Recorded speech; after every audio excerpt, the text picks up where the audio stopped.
Genghis Khan, the founder of the largest contiguous land empire in human history, died in a manner so deliberately obscured that we still do not know exactly what killed him, nearly 8 centuries later. In August of 1227, somewhere in the dusty highlands of northwest China near the Helan Mountains, Temujin, the man who had united the Mongol steppe, conquered northern China, swept through Central Asia, and sent armies as far as the Caucasus, simply stopped being alive, and the exact reason why remains one of the great unsolved questions of medieval history. The Secret History of the Mongols, the primary Mongolian account of his life compiled around 1240, is frustratingly vague on the subject, offering little more than the poetic euphemism that he ascended to heaven, which tells us everything about how the Mongols wanted posterity to remember his passing, and almost nothing about what actually happened to his body. Persian chroniclers offer slightly more detail, but contradict each other in ways that make reconciliation impossible. Chinese sources from the surviving Jin dynasty add their own competing account.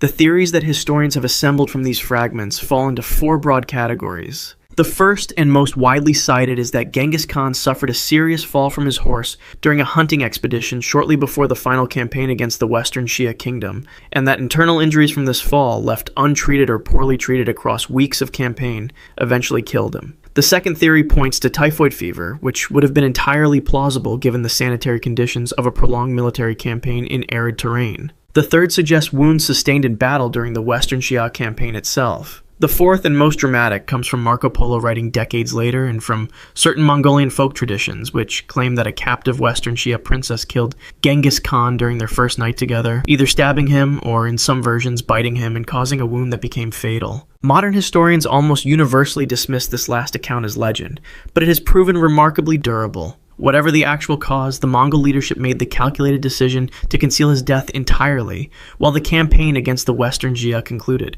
preventing the enemy from learning that their conqueror was gone. Accounts describe the funeral procession moving in total secrecy, with soldiers killing anyone unfortunate enough to witness it along the route, and the burial party driving horses over the filled grave until no trace of disturbed earth remained. The Mongols then reportedly diverted a river over the site, or planted trees, depending on which account you trust, all to ensure that the tomb could never be found and desecrated. As of today, despite satellite imaging, archaeological surveys, and numerous expeditions into the Mongolian and Chinese countryside, the grave of Genghis Khan has never been located. Ogedei Khan. If Genghis Khan's death saved the Western Xia from a few extra weeks of suffering before their annihilation, the death of his son and successor Ogedei Khan in December of 1241 arguably saved the entirety of Western Europe from Mongol conquest, and it did so through the least heroic possible means, a drinking binge. Ogedei, the third son of Genghis, had been elected Great Khan at the Kurultai of 1229, and had spent his reign overseeing the total destruction of the Jin dynasty in northern China, the construction of Karakorum as the empire's first fixed capital city around 1235, and the launch of the Great Western Campaign that sent generals Batu and Subutai crashing through Poland and Hungary in the spring of 1241. By April of that year, Mongol forces had annihilated a Polish and German army at the Battle of Legnica, and crushed the Hungarian king at the Battle of Mohi, and the scouts were reportedly reaching the Adriatic coast. There was no military force in Europe capable of stopping them. Then Ogedei died in Karakorum, probably on December 11th, 1241, aged somewhere around 55 or 56, and the entire westward momentum simply stopped. Mongol law and tradition required all princes of the blood to return to Mongolia for the Kurultai that would elect a new Great Khan, and Batu and Subutai turned their armies east and never came back. The Persian chronicler Rashid al-Din, writing around 1300, gives us the most detailed account of Ogedei's final years, and they make for uncomfortable reading. Ogedei was by all accounts charming, generous, and deeply beloved by his followers, qualities that apparently included an absolute inability to moderate his drinking. His courtiers and wives reportedly staged interventions that would be recognizable to anyone in the modern world, with one wife going so far as to drink alongside him and take the blame for excessive consumption herself, hoping to distract him or shame him into stopping. It did not work. Rashid al-Din describes his decline as progressive, with his physical health deteriorating visibly across his final years even as he continued to conduct affairs of state and hunt and feast with apparent enthusiasm. The cause of death recorded across multiple sources is consistent with what we would today call complications of chronic alcoholism. There is a particular irony in the fact that the very warmth and sociability that made Ogedei such an effective political leader, the desire to celebrate, to share, to keep the party going, was the mechanism of his destruction. Europe, for its part, never knew how close it had come. The Mongols simply stopped, turned around, and the terrified populations of Austria and northern Italy were left wondering what had happened, unaware that a dead Khan's drinking problem had just redrawn the boundaries of their world. Guyuk Khan. Ogeday's eldest son Guyuk reigned as Great Khan for less than 2 years, from 1246 to 1248, dying in April of 1248 at roughly 42 or 43 years of age, under circumstances suspicious enough that historians are still debating them today. His election in 1246, after a 5-year interregnum during which his mother Torrigaine served as regent, was attended by the Franciscan papal envoy John of Plano Carpini, whose account of the coronation ceremony gives us one of the most vivid European descriptions of the Mongol court during this period. Carpini had been sent by Pope Innocent IV, who had written to the Mongols in 1245 requesting they stop attacking Christian peoples and consider conversion. Guyuk's reply, written in Persian and sealed with his imperial seal, which survives to this day in the Vatican archives, was one of the most extraordinary diplomatic documents of the medieval world.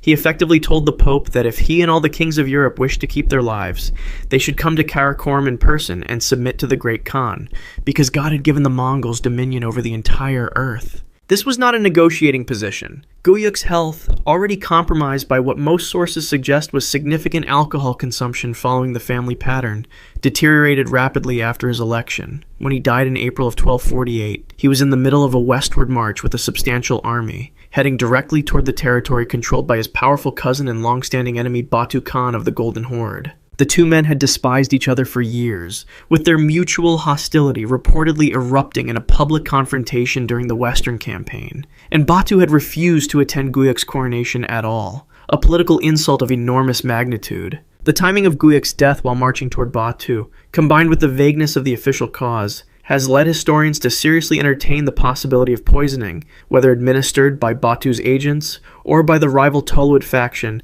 led by the family of Tolui, Genghis's youngest son, who had their own reasons to want the Ogedid line stopped. No definitive evidence exists for foul play. What is certain is that Guyuk's death, combined with the subsequent maneuvering of Batu and the Toluids, produced what historians call the Toluid Revolution, the political shift that transferred the Great Khanship from Ogeday's descendants to Tolui's, beginning with Mongol Khan. Mongol, the first of the Toluid Great Khans, died in August of 1259 during a siege in Sichuan, China, and his death set off a chain of consequences that permanently changed the shape of the medieval world. Mongol was the son of Tolui, and had come to power in 1251 after the Toluid Revolution engineered by his family and Batu's Golden Horde, and his reign had seen some of the most dramatic Mongol military achievements since Genghis himself, including the dispatch of his brother Hulagu to destroy the Abbasid Caliphate in Baghdad in February of 1258, an event of such seismic historical importance that Muslim chroniclers described it in explicitly apocalyptic terms, writing that the Tigris River ran black with the ink of destroyed books and red with the blood of slaughtered scholars. While Hulagu was advancing through Syria after Baghdad's fall, Mongol himself was leading the campaign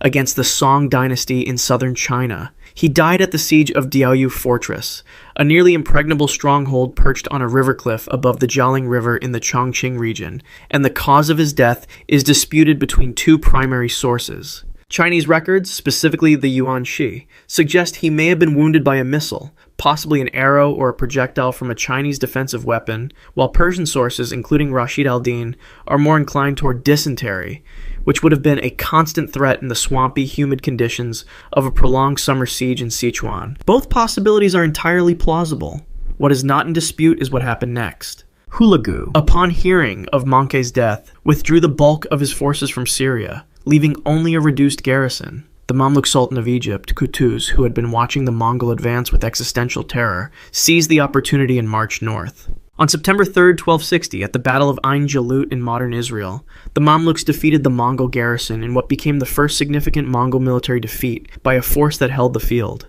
Mongol's death during an obscure siege in Sichuan had pulled the string that unraveled Mongol dominance in the Middle East. His death also triggered the succession struggle between his brothers Kublai and Arik Boke, dividing the empire permanently. Kublai Khan. Kublai Khan, the most famous of Genghis's grandsons and the ruler Marco Polo, served for approximately 17 years at the most splendid court in the medieval world, died in February of 1294 at approximately 78 or 79 years of age, making him one of the longest-lived of all the major Khans. His death, however, was not the death of a man who had aged gracefully. By his final years, Kublai was virtually unrecognizable from the commanding, physically impressive figure that Marco Polo had described encountering in his prime. He was enormously obese, crippled by gout so severe that he was frequently unable to walk, and according to Rashid al-Din and Chinese sources alike, deeply dependent on alcohol as a form of self-medication against physical pain and psychological grief. The grief was real and specific. His favorite wife, Chabi, whose political counsel he had relied upon for decades, died in 1281, and then in 1285 his chosen heir Genghis, the son he had been preparing to succeed him, died as well, leaving Kublai without the person he most wanted to follow him. Contemporary accounts describe a man who essentially gave up on managing the empire after Genghis' death, retreating into food and drink as his body and his court deteriorated around him. His military ambitions had already met catastrophic failure. Two massive naval invasions of Japan in 1274 and again in 1281 had both been destroyed by typhoons that the Japanese called kamikaze, or divine wind, and his campaigns against Vietnam and the naval expedition to Java had all ended in expensive, embarrassing failures. And yet the scale of what Kublai actually accomplished, unifying China under the Yuan dynasty, extending the Grand Canal, systematizing paper currency, patronizing Buddhism, creating the Pax Mongolica trade network along which Marco Polo traveled, was genuinely extraordinary. He died on February 18, 1294 in the palace complex at Khanbalik, which would later form the basis of Beijing, leaving the Yuan dynasty to a succession of short-lived emperors who would eventually be swept away by the Ming Revolution of 1368. Hulagu Khan, founder of the Ilkhanate in Persia and Mesopotamia, and the man who ended the Abbasid Caliphate that had existed for over 5 centuries, died in February of 1265 near Lake Urmia in northwestern Iran, aged approximately 47 or 48, most likely from complications related to epilepsy from which he had suffered throughout his life, though sources are not entirely specific about the cause. His death came at a strange moment, only 5 years removed from the twin peaks of his career, which had been the sack of Baghdad in February 1258 and the subsequent defeat at Ain Jalut in September 1260. The destruction of Baghdad was among the most consequential military events of the entire medieval period. The last Abbasid caliph, al-Mustasim, was executed in the Mongol fashion, rolled in felt, and trampled by horses to avoid spilling royal blood on the ground. And the city of Baghdad, which had been the cultural, intellectual, and religious capital of the Islamic world for 5 centuries, was systematically looted and burned. Muslim chroniclers like Ibn Kathir describe the event with raw anguish, writing of streets piled with corpses and the greatest library in the world destroyed. Hulagu himself was notably sympathetic to Christianity, a product of the fact that his primary wife and most trusted companion, Dokuz Khatun, was a devout Nestorian Christian, and the Ilkhanate court maintained extensive and hopeful correspondence with European Crusader powers and the Byzantine Empire, all of whom saw the Mongols as potential allies against the Mamluk Sultanate. Dokuz Khatun died in the same year as Hulagu, 1265, and the grief reportedly accelerated his own decline. His death opened a succession struggle within the Ilkhanate, and began the slow generational process by which the Ilkhans would drift away from their shamanist and Buddhist roots, and toward the Islam of the people they ruled, a transformation that would be completed definitively under his great-grandson Ghazan, 30 years later. Batu Khan. Batu Khan, the grandson of Genghis through his eldest son Joshi, and the founder of the Golden Horde, died in 1255 at approximately 47 or 48 years of age, making his death one of the most historically underdocumented endings on this entire list. The sources are simply vague. He died of illness, most accounts agree, somewhere near the lower Volga River where he had established his capital of Sarai, a nomadic city that the Franciscan friar William of Rubruck, who visited in 1253 just 2 years before Batu's death, described as a surprisingly large and prosperous settlement, buzzing with merchants, craftsmen, and envoys from across the known world. Batu was arguably the most politically significant Mongol ruler of his generation, who never became Great Khan. He was the senior Genghisid prince by lineage, but his claim was complicated by the ancient, unresolved question of his father Joki's legitimacy, since Joki had been born after his mother Borda's captivity, following her abduction by a rival tribe, and the secret history of the Mongols itself acknowledges the ambiguity around his paternity without resolving it. This shadow over the Jokid line meant that Batu, despite commanding the largest Mongol army in the West, and being powerful enough to functionally ignore orders from Karakorum, never sought the Great Khanship for himself. He had instead wielded his power through influence, most dramatically in engineering the election of Möngke as Great Khan in 1251, alongside the Toluids, sidelining the Ogedide line he despised. His campaigns had already cemented his historical legacy, having led the Great Western Campaign through Russia, Poland, and Hungary between 1236 and 1242, reducing the Russian principalities to a subjugation they would not escape for over 2 centuries, a period Russian historians simply call the Mongol Yoke. Russian princes, including Alexander Nevsky, had traveled to Sarai to kneel before him in rituals of submission that defined the political reality of Eastern Europe for generations. He died without drama, passing the Golden Horde to his son Sartak and leaving behind a Khanate at the height of its power. Berk Khan. Berk Khan, the younger brother of Batu who succeeded him as Khan of the Golden Horde in 1257, died in 1266 while on campaign in the Caucasus fighting his cousin Hulagu's Ilkhanate, killed not by a Mongol blade but by illness during the campaign, and his death is in many ways less remarkable than the extraordinary things he accomplished while alive. Berk was the first Mongol ruler of any significance to convert to Islam, a conversion that most historians date to sometime in the 1250s before he even became Khan, though the exact date is debated. When he came to power, he made no immediate violent imposition of his faith, but his personal conviction shaped the direction of the Golden Horde profoundly. What made Berk's career historically explosive was his response to Hulagu's destruction of Baghdad in 1258. Berk was outraged, and he expressed that outrage in terms that were simultaneously religious and political, writing to Kublai to demand an accounting for how a Mongol prince could murder the caliph and burn the greatest city in the Muslim world. More practically, he forged a formal alliance with the Mamluk Sultan Baybars of Egypt, the same Mamluk Sultanate that had defeated Hulagu at Ain Jalut, creating an unprecedented coalition of Muslim and Mongol power aligned against another branch of the Mongol Empire. This was not a minor diplomatic development. It shattered any remaining pretense that the Mongol Empire was a unified political entity with shared interests and created a new geopolitical alignment in the Near East that would persist for decades. The war Berk fought against Hulagu in the Caucasus was strategically inconclusive, with neither side achieving a decisive victory, but it established the pattern of conflict between the Golden Horde and the Ilkhanate that would define the politics of the region until both Khanates declined. Berk died before seeing the full consequences of the world he had helped reshape, but the Golden Horde he left behind was drifting steadily toward the Islam that would define it under his successors, culminating in the total transformation achieved by Ozbek Khan decades later. Abaka Khan. Abaka Khan, the son and successor of Hulagu and the second ruler of the Ilkhanate, died on April 1, 1282, at approximately 42 or 43 years of age, and his cause of death is one of the most clinically specific in this entire list. According to Rashid al-Din, Abaka's final days were characterized by violent hallucinations, physical convulsions, and a descent into terrified delirium that those around him could not control or explain. What Rashid al-Din is describing, interpreted through the lens of modern medicine, is almost certainly delirium tremens, the acute and potentially fatal syndrome that occurs when a severely alcoholic person's body goes into withdrawal, producing seizures, hallucinations, and cardiovascular collapse. It was, in other words, not the drinking that directly killed Abaka, but the stopping of drinking, or at least a severe disruption of his alcohol intake, that sent his dependent body into crisis. His reign had been defined by a persistent and ultimately futile attempt to create a military alliance with the Christian powers of Europe against the Mamluk Sultanate. He sent embassies to Pope Gregory X at the Council of Lyon in 1274 and to Edward I of England in 1277, and he maintained correspondence with multiple European courts, all of whom were intrigued by the prospect of a Mongol ally,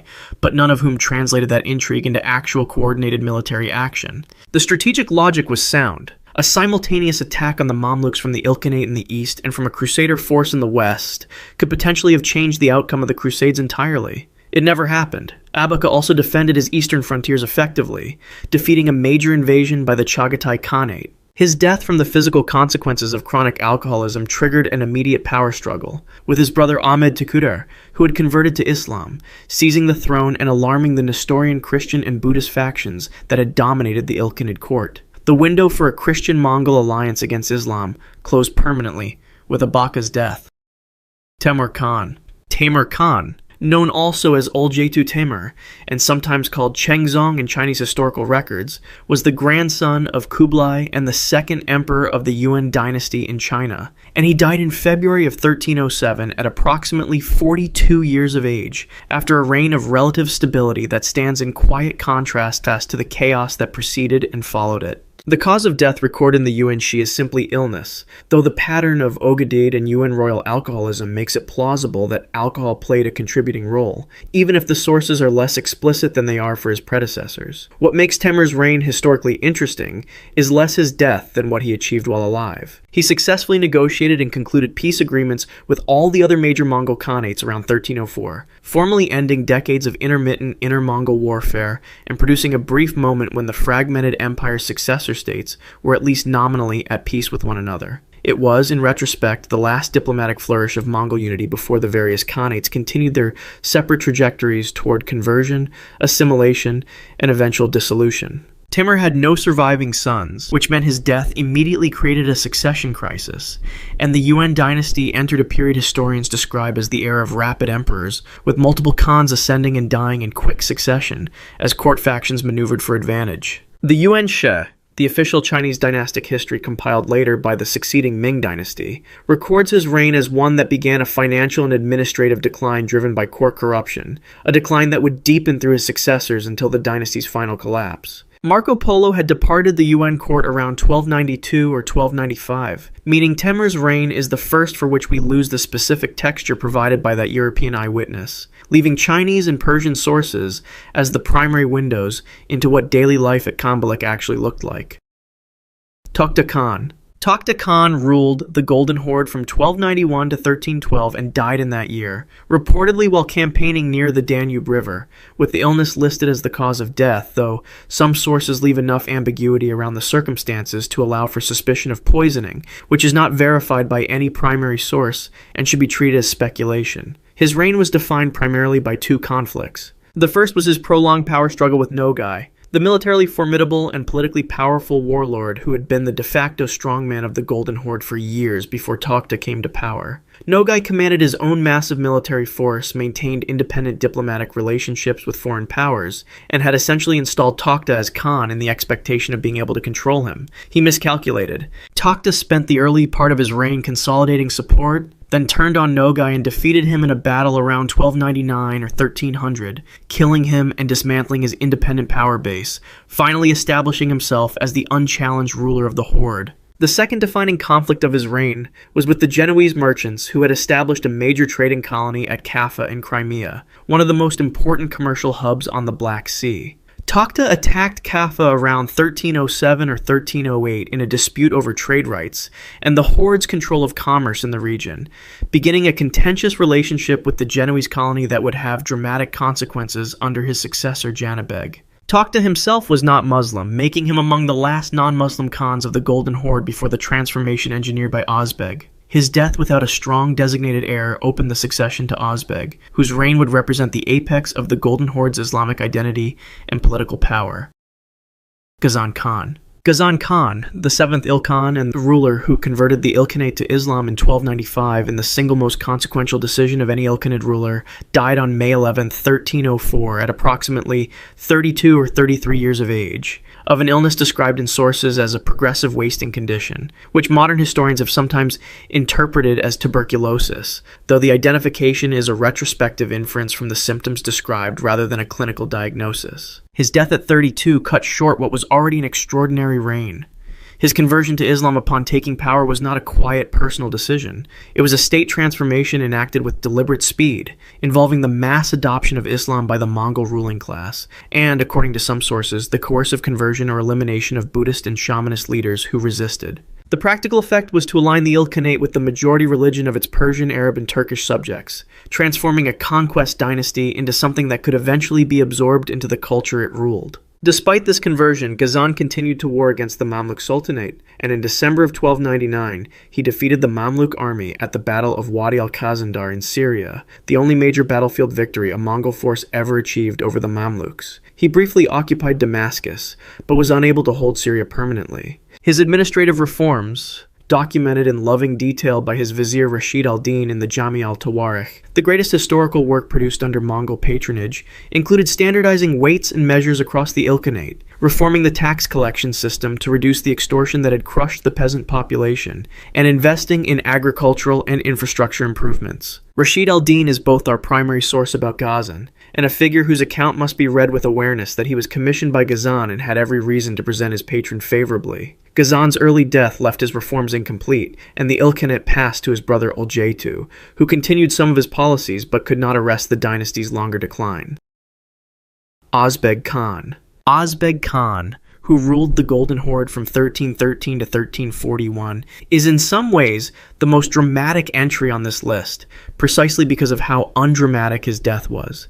He died in 1341 at approximately 60 years of age, of natural causes, after a reign of roughly 28 years that represented the absolute apex of the Golden Horde's political power, territorial control, and cultural confidence. He was the longest reigning Khan of the Golden Horde, and he used those decades to transform the Khanate more completely than any ruler since Batu had founded it. His conversion to Islam and his enforcement of it throughout the ruling class, including, according to Islamic sources, the execution of Mongol princes who refused to abandon their shamanism or Buddhism, permanently and irrevocably made the Golden Horde a Muslim state. The famous Moroccan traveler Ibn Battuta visited Ozbeg's court in 1332 and left a detailed description in his Rihala that is one of the most valuable primary sources for understanding what the Golden Horde actually looked like at its height. Ibn Battuta described an Islamic court where Friday prayers were attended by the Khan himself, where the Khan's wives rode in public in large felt carriages and received male visitors with their faces uncovered,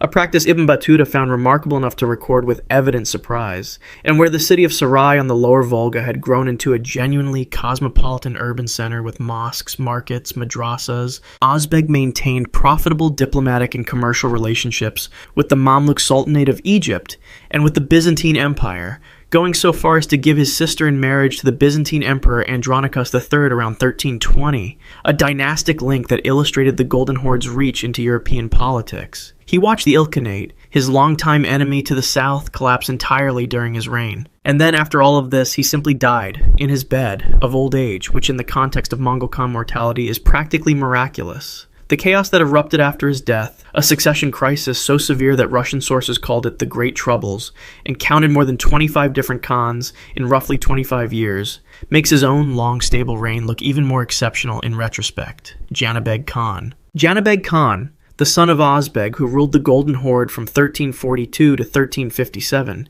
died in 1357 most likely at the hands of his own son Berdebeg in a palace coup, making his end one of the few confirmed parricides in the entire Mongol succession, and his reign, despite ending in murder, may have been the most consequential in this list for the sheer scale of unintended human catastrophe it helped set in motion. In 1346, Janabeg was besieging the Genoese trading colony of Kaffa in Crimea, continuing the territorial and commercial disputes that had begun under Tokhta, when the Mongol army was struck by plague. The Genoese notary Gabriele de Musis, writing around 1348, though not present at the siege himself, recorded the account that has made Kaffa infamous across the centuries, that the Mongols, dying of plague in enormous numbers and withdrawing from the siege they could no longer sustain, catapulted plague-infected corpses over the walls of Kaffa before they left. Whether or not this specific act of biological warfare is literally true in every detail, what is not in dispute is that the Black Death reached the Genoese merchants at Kaffa and traveled with their ships into the Black Sea trade network,